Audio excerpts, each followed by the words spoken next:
6 മാസത്തിന് മുകളിലുള്ള കിടാവിന് എങ്ങനെ ശാസ്ത്രീയമായി തീറ്റ നൽകാം? അതാണ് നമ്മുടെ വിഷയം. കിടാവ് മുതൽ കിടാരി വരെ.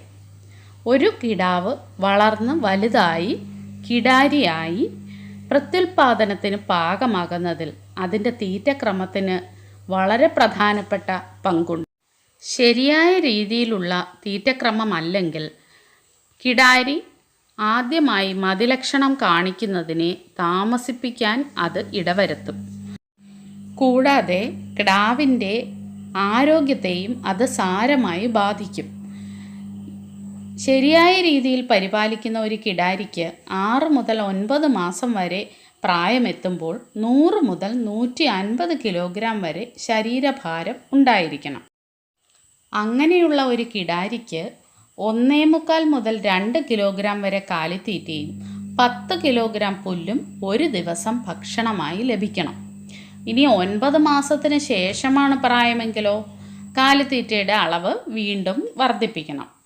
അപ്പോൾ അത് 2 മുതൽ 2.1 കിലോഗ്രാം കാലിത്തീറ്റയും 10 മുതൽ 15 കിലോഗ്രാം പുല്ലും ആവണം. ആ സമയത്ത് ശരിയായ വളർച്ചയാണെങ്കിൽ 150 മുതൽ 200 കിലോഗ്രാം വരെ ശരീരഭാരം കിടാരിക്കുണ്ടാകും. മാത്രമല്ല ഈ സമയത്ത് ഇത് ആദ്യത്തെ മതിലക്ഷണം കാണിച്ചു തുടങ്ങുകയും ചെയ്യും. ആദ്യ ബീജാധാനം എപ്പോൾ വേണമെന്നതിനെക്കുറിച്ചൊക്കെ നാം നേരത്തെ തന്നെ വീഡിയോയിലൂടെ ചർച്ച ചെയ്തതാണ്.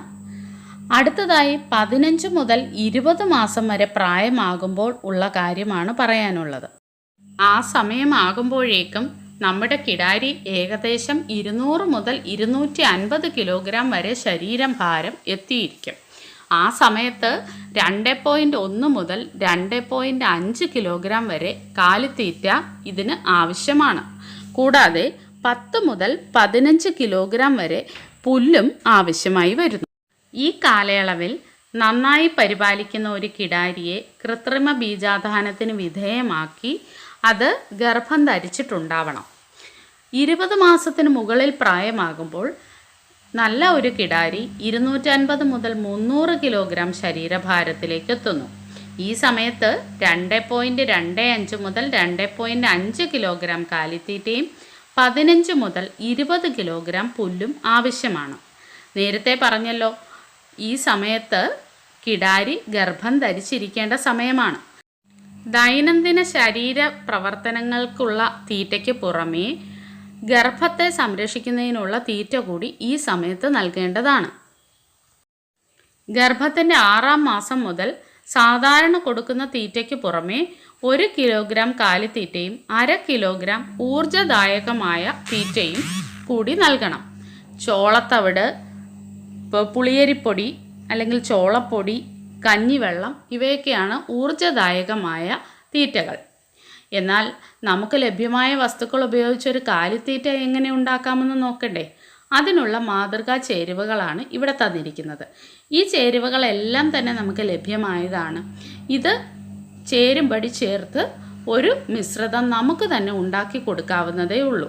വിപണിയിൽ റെഡിമെയ്ഡായിട്ടുള്ള കാലിത്തീറ്റകളും ലഭ്യമാണ്. എങ്ങനെയൊക്കെ ആയാലും കാലിത്തീറ്റ കൃത്യ അളവിൽ പശുക്കൾക്ക് കൊടുത്തേ മതിയാകും. എന്തിനും ഏതിനും മൊബൈൽ ആപ്പുകൾ ഉള്ള ഈ കാലത്ത് പശുക്കൾക്ക് എത്ര തീറ്റ കൊടുക്കണം എന്ന് കണ്ടുപിടിക്കാനും ഒരാപ്പ്, ഈ ഗോപാല എന്നാണ് ഇതിൻ്റെ പേര്. ഈ ആപ്പ് ഗൂഗിൾ പ്ലേ സ്റ്റോറിൽ നിന്ന് ഡൗൺലോഡ് ചെയ്യാവുന്നതാണ്.